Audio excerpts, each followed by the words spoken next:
भैया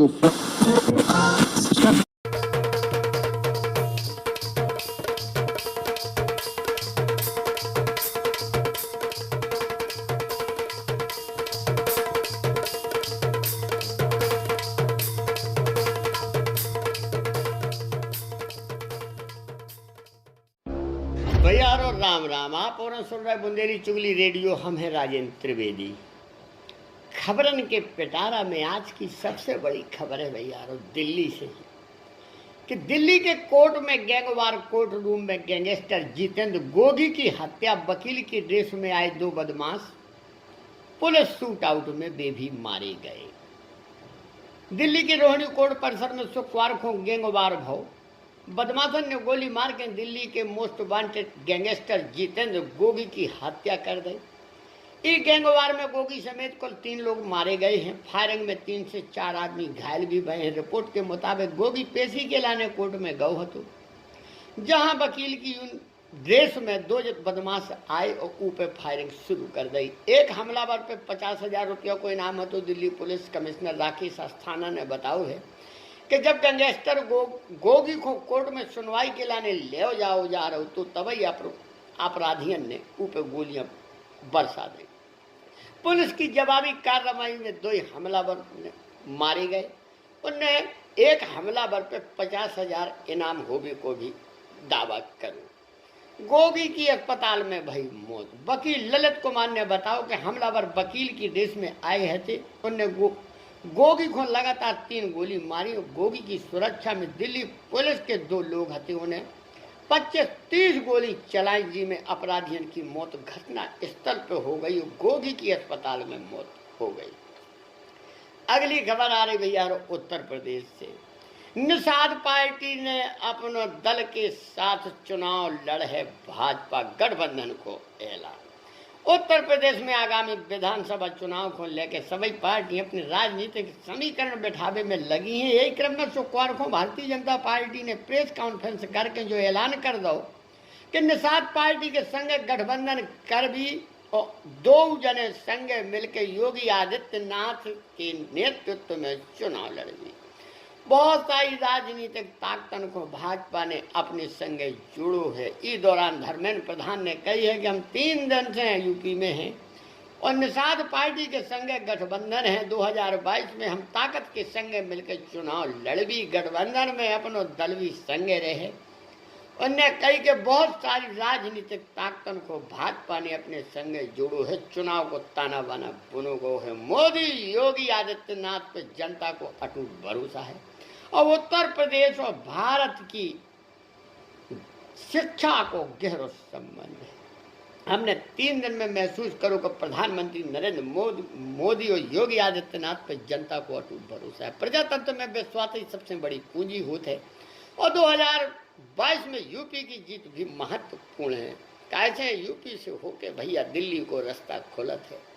सो कोनो भी सरकार, कोनो भी पार्टी कसर न राखे, चुनाव लड़े और ये तो इनके भैया योगी आदित्यनाथ ने मोर्चा संभाले लो है। नरेंद्र मोदी ने पहले ही ऐलान कर दो है कि योगी जी के नेतृत्व में चुनाव लड़ो जो है। और अब तो निषाद पार्टी की संग जो मतभेद थे वे भी खत्म हो चुके हैं। अपनो दल भी संगे आ चुके हैं। धर्मेंद्र प्रधान ने 3 दिन से यूपी दौरा पे भाजपा प्रदेश अध्यक्ष स्वतंत्र देव सिंह ने कही कि धर्मेंद्र प्रधान ने 3 दिन में बैठ के करके चुनाव को लेकर मार्गदर्शन करो है। संजय निषाद के संगे पहले से गठबंधन है और 2022 में 2 दल मिलकर ताकत के संग मोदी योगी के नेतृत्व में कार्यकर्ता की दम पर चुनाव लड़ो जो है। 2022 में निषाद पार्टी के गठबंधन से सरकार बने।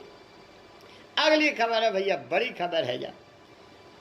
मोदी बाइडेन की मुलाकात से चीन पाकिस्तान बेचैन, आतंकवाद विस्तारवाद पे कसू जे है शिकंजा। वाशिंगटन। अमेरिकी उपराष्ट्रपति कमला हैरिस ने की मुलाकात के बाद प्रधानमंत्री नरेंद्र मोदी ने यूएस के राष्ट्रपति जो बाइडेन से मुलाकात करें। भारतीय समय के अनुसार व्हाइट हाउस में रात के 8:30 बजे प्रधानमंत्री नरेंद्र मोदी और बाइडेन की द्विपक्षीय मुलाकात होने जा रही है। राष्ट्रपति बनने के बाद बाइडेन पहली बार व्हाइट हाउस में पीएम नरेंद्र मोदी की मेजबानी करने वाले हैं। ऐसे में पहले प्रधानमंत्री मोदी अमेरिकी राष्ट्रपति बाइडेन के बीच में पिछले 8 महीने से 2 बार वर्चुअल मीटिंग हो चुकी है। लेकिन आज पहली बार बतौर राष्ट्रपति बाइडेन और प्रधानमंत्री मोदी आमने सामने मुलाकात कर रहे हैं। प्रधानमंत्री मोदी और बाइडेन की मुलाकात से चीन और पाकिस्तान में अजीब सी बेचैनी छा गई है। आज दुनिया के कई देशों की निगाहें प्रधानमंत्री नरेंद्र मोदी और जो बाइडेन की मुलाकात पे लगी हैं कि राष्ट्रपति बाइडेन की ऐतिहासिक मुलाकात पे आगे क्या हुई है। राष्ट्रपति बाइडेन ने पद संभालने के बाद से भारत और अमेरिका के बीच द्विपक्षीय वार्ता की पहली बैठक है, जिसमें आतंकवाद और विस्तारवाद को लेकर दो ही देश रणनीति बनाए हैं। जाहिर है ऐसे में चीन और पाकिस्तान को बेचैन होगो लाजमी है। इनमें के अलावा प्रधानमंत्री मोदी आज क्वाड देशन के समिति में भी शामिल हुई हैं। अगली खबर आ रही भैया, 12 साल की उम्र में छोड़ दो तो घर शिष्य आनंद गिरी की शिकायतन को भी नजरअंदाज कर देते नरेंद्र गिरी। ऐसे दयालु होती नरेंद्र गिरी महंत। प्रयागराज में बाघंबरी मठ के आचार्य नरेंद्र गिरी के निधन के इस बार उनके शिष्य आनंद गिरी की पुलिस की गिरफ्त में आ गए और बता रहे हैं कि कैसे राजस्थान में जन्मो एक लड़का आनंद गिरी बन के जी पे अपने ही गुरु की हत्या को आरोप लग रहा है। 38 साल के आनंद गिरी प्रयागराज में संगम के किनारे बड़े हनुमान जी के मंदिर के पुजारी हैं। आनंद गुरु खुद को आध्यात्मिक गुरु और योग गुरु भी बताते हैं। Anand Giri luxury life style के शौकीन है। सोशल मीडिया में उनकी कई तस्वीरें वायरल हैं जिन्हें देख के उनकी लाइफ स्टाइल को अंदाजा लगाया जा सकता है। आनंद गिरी को जन्म राजस्थान में भीलवाड़ा के निम्न मध्यम वर्गीय परिवार में बहुत 12 साल की उम्र में उनने घर छोड़ो तो हरिद्वार चली गई थी। आनंद गिरी कहते हैं कि उन्होंने बनारस हिंदू विश्वविद्यालय से ग्रेजुएशन करो है, ऐसा उनको दावा है। अगली खबर आ रही भैया, जातिगत जनगणना से केंद्र सरकार में फिर करो इनकार, बिहार की सियासत में आओ उबाल।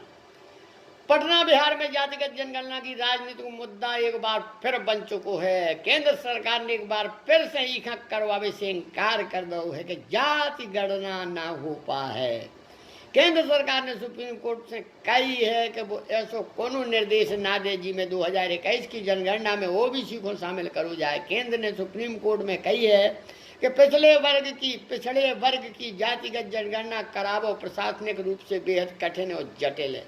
शीर्ष कोर्ट में दायर हलफनामा में केंद्र सरकार ने कही है कि सामाजिक आर्थिक और जातिगत जनगणना 2011 में अशुद्धियों से भरी हुई है। केंद्र सरकार ने सुप्रीम कोर्ट में कही है कि 2011 के सर्वे ओबीसी सर्वेक्षण में नहीं आए जैसो आरोप लगाओ जाते, बल्कि जो भी घरों और जातीय स्थिति जानवे की एक प्रक्रिया है। दरअसल महाराष्ट्र की एक याचिका में जातिगत जनगणना की आंकड़े जारी करने की मांग करी गई थी।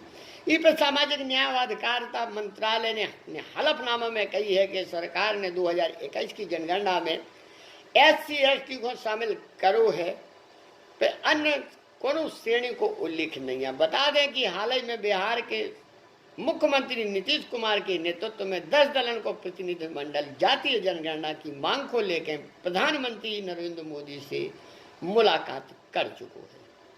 अगली खबर है भैया, असम हिंसा।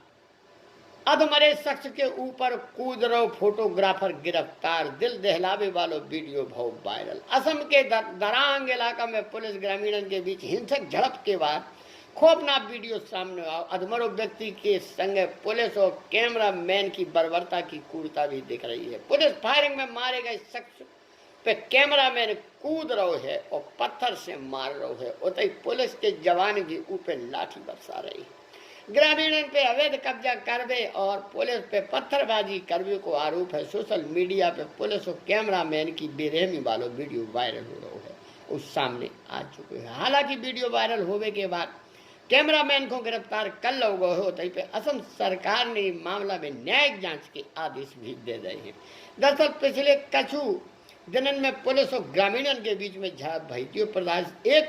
दो प्रदर्शनकारियों की मौत हो गई थी। उतय पे कछु पुलिसकर्मी भी घायल हो गए थे। वीडियो में देख रहे है कि एक शख्स अधमरी हालत में जमीन पे पड़ो है और ऊपर एक फोटोग्राफर बेरहमी से कूद रहे है, उखम मार रहे है। पुलिस पे घायल जवान पे जुल्म ढावे और फायरिंग करने को आरोप है। बताओ जा रहा है कि शख्स फायरिंग में घायल हो गए तो उनके बाद भी फोटोग्राफर ने उनके ऊपर कूद रहो हतो, ईंट पत्थर से ऊपर उनके मार रहो हतो। इतना ही नहीं, पुलिस के कछु जवान भी ऊपर लाठी बरसा रहे थे, हवाई फायर करके लोगों में दहशत फैला रहे थे। सोशल मीडिया में वीडियो तेजी से वायरल हो रहा है। अगली खबर आ रही है भैया सराफा बाजार से। सराफा बाजार 24 सितंबर को रेट लखनऊ, कानपुर, बनारसी, मेरठ, आगरा, प्रयागराज, गोरखपुर में सोनो चांदी बहुत सस्तो।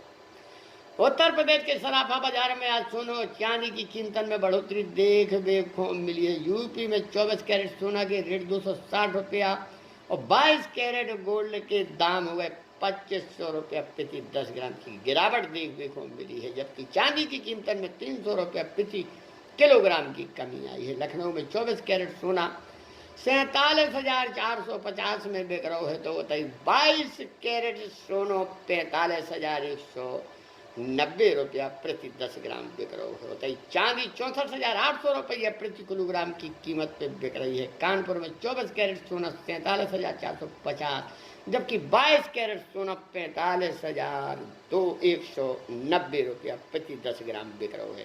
कानपुर में चांदी को भाव है 64,800 रुपया प्रति किलो। अगली खबर आ रही भैया, राहुल हत्याकांड मामले में यादव समाज की मांग, फास्ट ट्रैक कोर्ट में चलाओ जाए मामला और मृतक के परिवार वालन को 15 दिन में दी जाए आर्थिक सहायता। सागर जिला के नरियावली थाना क्षेत्र के ग्राम सेमरा में लहरिया में युवक को जिंदा जलावे के मामले में गुरुवार को अखिल भारतीय जिला यादव महासभा ने मांगन को लेकर मुख्यमंत्री व कलेक्टर के पिछे पहुंच के ज्ञापन दो है। घटनाक्रम के विरोध में मांगन को लेकर मृतक राहुल के परिवार वालों ने और समाज के लोगों ने खेल परिसर में जमा हुए। खेल परिसर से रैली के रूप में कलेक्ट्रेट पहुंचे। इस दौरान सुरक्षा की दृष्टि से भारी पुलिस बल तैनात रहो। कलेक्ट्रेट में मुख्यमंत्री के नाम कलेक्टर को दीपक आर को ज्ञापन सौंपो गो। ज्ञापन में कही गई है कि सेमरा लहरिया में भय हत्याकांड में मृतक राहुल अपने परिवार को इकलौता लड़का है, तो ऊपर परिवार के पालन पोषण भरण की जिम्मेदारी है। परिवार में 3 बहनें मताई है। राहुल की मौत के बाद परिवार को भरण पोषण के लाने परिवार को उचित आर्थिक सहायता 15 दिन में दी जाए। संगे संगे परिवार के एक सदस्य को सरकारी नौकरी दी जाए ताकि परिवार को भविष्य सुरक्षित हो सके। इसके अलावा वो हत्याकांड में संगीन अपराधन की श्रेणी में रखो जाए। फास्ट ट्रैक कोर्ट में मामला चला के जल्द दोषियों को सजा दिलाई जाए।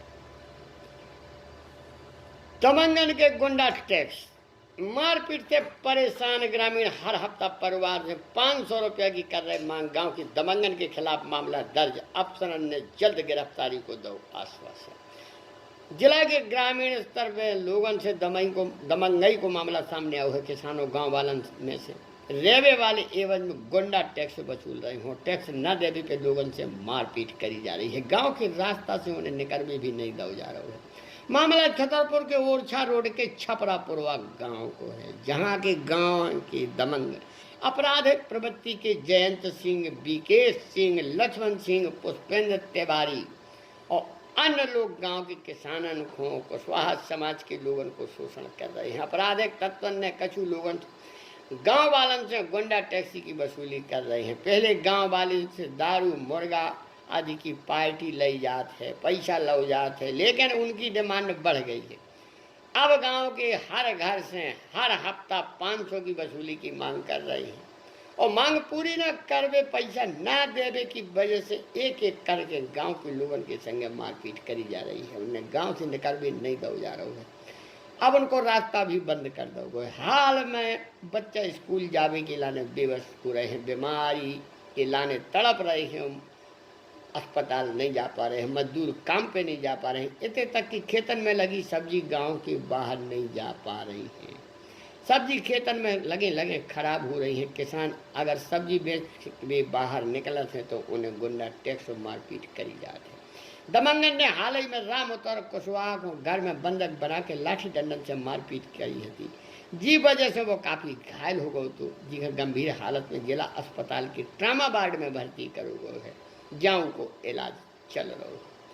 अगली खबर आ रही है भैया, T20 वर्ल्ड कप को एंथम रिलीज, विराट कोहली और कायरान पोलार्ड को दिख रहो अलग अवतार। दुबई अंतर्राष्ट्रीय क्रिकेट परिषद आईसीसी ने आगामी T20 वर्ल्ड कप को लेके आधिकारिक एंथम और प्रचार अभियान से जुड़ी फिल्म भी रिलीज कर रही है। इस फिल्म में भारतीय दिग्गज विराट कोहली और वेस्ट इंडीज के कप्तान कायरन पोलार्ड सहित कछु खिलाड़ी इनको अवतार में नजर आ रही है। टूर्नामेंट 17 अक्टूबर से ओमान और यूए में शुरू होने हैं। फाइनल 14 नवंबर को दुबई में खेलो जाने हैं। बॉलीवुड के संगीत निर्देशक अमित त्रिवेदी के संगीत निर्देशन में तैयार एनिमेटेड फिल्म में दुनिया भर के में T20 के युवा प्रशिक्षण को खेल में कछु नामी दिग्गजन को शामिल करो गए। भारतीय कप्तान कोहली खिलाड़ियों के समूह की अगुवाई कर दिखाई जा रही है। मौजूदा चैंपियन वेस्ट इंडीज के कप्तान पोलार्ड भी, ऑस्ट्रेलियाई ऑलराउंडर गिलेन मैक्सवेल और अफगानिस्तान के राशिद खान भी शामिल है। कोविड-19 महामारी के बाद क्रिकेट की सबसे बड़ी प्रतियोगिता में दुनिया के 16 देश हिस्सा ले हैं। टूर्नामेंट को उद्घाटन 17 अक्टूबर को होने हैं। ओमान पुरुषों की टीम में